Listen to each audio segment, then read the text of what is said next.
ओम शांति। 5 जुलाई। अव्यक्त बाप दादा विदेशियों से मिलने आए हैं। तो बाबा विदेशियों को डबल विदेशी कहते थे, क्योंकि एक परम धाम से आए हैं, परम धाम भी विदेश हो गया, और एक बाहर के देश से आए हैं, तो डबल विदेशी। तो कह रहे हैं कि आज बाप दादा आप सभी बच्चों को डबल मुबारक दे रहे हैं। एक तो ये, वो तो रियली कितनी बड़ी बात है कि भिन्न भिन्न धर्मों के होते हुए बाप को सहज पहचान लिया, जल्दी पहचान लिया। इसकी मुबारक। नहीं तो हर धर्म की अपनी अपनी मान्यताएं होती हैं। दूसरा, सेवाओं की तीव्रता की, बहुत उमंग उत्साह से सेवा करने की जो लगन है, उसकी मुबारक थोड़ा सा बता दें। बाबा ने वर्णन किया, विदेशों में ऐसे होता है कि 2-3 भाई या बहनें मिलकर जाएंगे, कहीं जॉब करेंगे और अपने पैसे से मकान लेंगे, अपने पैसे से सेवा शुरू करेंगे। भारत में अलग सिस्टम है। तो बाबा इसकी बहुत महिमा कर रहे हैं उनके लिए कि देखो बाबा की बहुत मदद मिलती है। वहाँ जल्दी जॉब छोड़ के जल्दी दूसरी जगह ले लेते हैं।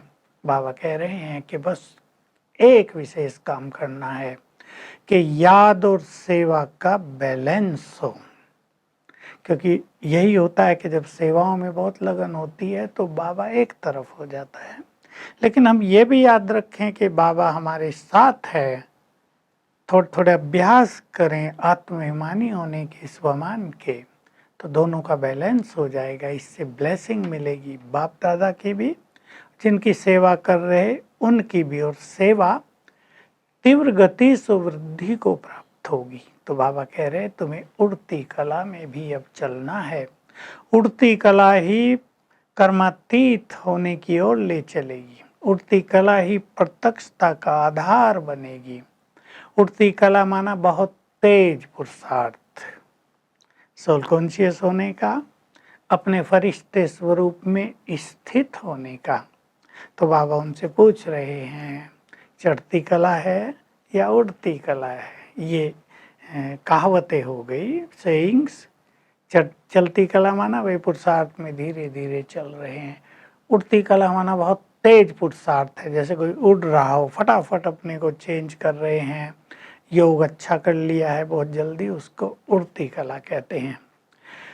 तो बाबा कहते हैं अगर तुम अपने फरिश्ता सुदेवता स्वरूप में रहोगे उड़ती कला के अभ्यास के द्वारा, तो धीरे धीरे प्रत्यक्षता होगी कि इस देव देवियां आ गए हैं। सब आप लोगों को अपने सहारा दाता अनुभव करेंगे, और अपने अपने इष्ट देव को मिलकर सभी लोग बहुत ही प्रसन्न होंगे, बहुत खुश हो जाएंगे। तो बाबा कह रहे हैं अपने फरिश्ते स्वरूप को आगे बढ़ाते चलो। फरिश्ते की ड्रेस चमकीली होती है, लाइट की ड्रेस, चारों ओर किरणें फैलती हैं। चमकीली चीज हर व्यक्ति को आकर्षित करती है। तो अपनी फरिश्ता ड्रेस पहनकर रहो, अपने फरिश्ते स्वरूप में स्थित रहो, तो सेवाएं भी बहुत अच्छी होंगी और स्थिति बहुत अच्छी रहेगी। फरिश्ता सो देवता, इसमें चारों ही सब्जेक्ट बहुत अच्छे चाहिए, संपन्न और संपूर्ण।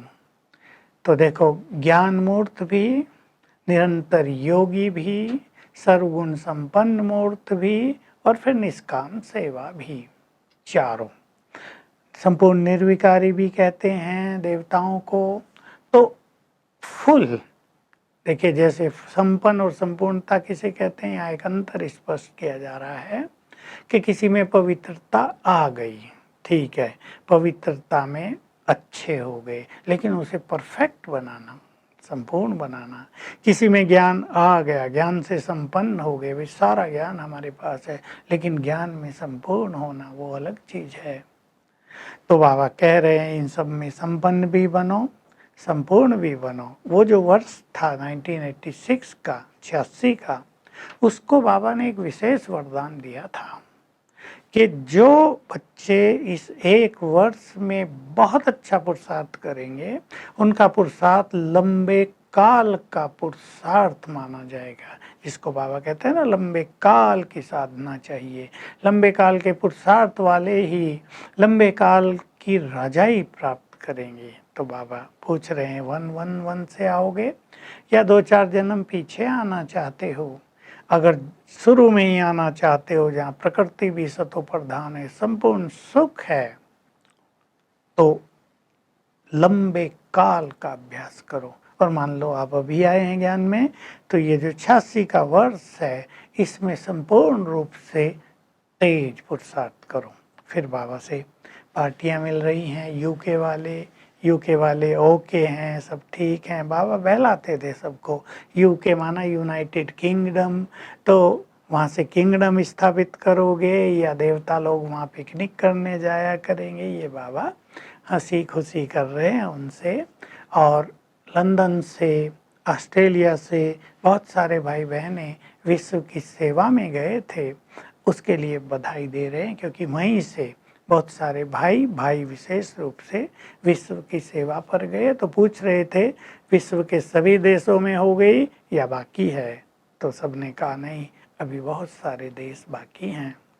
फिर कहा कर्म और योग का बहुत अच्छा बैलेंस रखो, इससे ब्लेसिंग्स भी मिलती रहेगी, बहुत खुशी होगी। ये न्यारी और प्यारी जीवन है, ये भरपूरता की जीवन है। याद रखो बाबा को और सेवा करते रहो। एक छोटी बहुत अच्छी बात कही, किसी के भी अवगुणों का वर्णन करके उसे सीख न दो, नहीं तो वैसे होगा जैसे गिरे हुए को और गिरा देना। आपको उनको सुरजीत करना है तो संजीवनी बूटी देनी है, तो उनकी विशेषताओं की याद दिलाओ, यानी स्वमान की याद दिलाओ। फिर वो व्यक्ति अपनी कमजोरियों को स्वतः ही रियलाइज कर लेगा और फिर वो स्वतः ही उनको ठीक भी कर लेगा। तो ये छोटी छोटी सुंदर बातें आज की मुरली में बाबा ने कही हैं। वरदान बहुत ही गहरा, बाप की छत्र छाया के अनुभवी बनने वाले अनुभवी मूर्त बनो। बाबा हमारे साथ रहता है, यदि ये स्मृति रहेगी तो बाबा सदा तुम्हारी सुरक्षा करता रहेगा। बाबा हमारे सिर के ऊपर छत्र छाया है। बाकी बाबा ने कहा पेपर तो इसलिए आते हैं कि तुम अनुभवी बन जाओ। तो पेपर परिस्थिति जो भी आए वो आगे बढ़ाने के लिए आ रही हैं, हमें अनुभवी बनाने के लिए आ रही हैं, ये याद रखो। और बाबा तो हमारी छत्र छाया सदा ही है। स्लोगन, जो समय पर सहयोगी बनते हैं उन्हें पदम गुना भाग्य मिल जाता है। तो आज सारा दिन हम दोनों अभ्यास करेंगे। मैं फरिश्ता हूँ, लाइट की चमकीली ड्रेस पहने हुए, डबल लाइट हूँ, और सर्वशक्तिवान शिव बाबा सिर के ऊपर छत्र छाया है। ये हर घंटे में एक बार गुड फीलिंग अवश्य करेंगे। Om Shanti. To watch Peace of Mind channel videos on YouTube, subscribe us on youtube.com/tvpeaceofmind. Just a click for a peaceful life.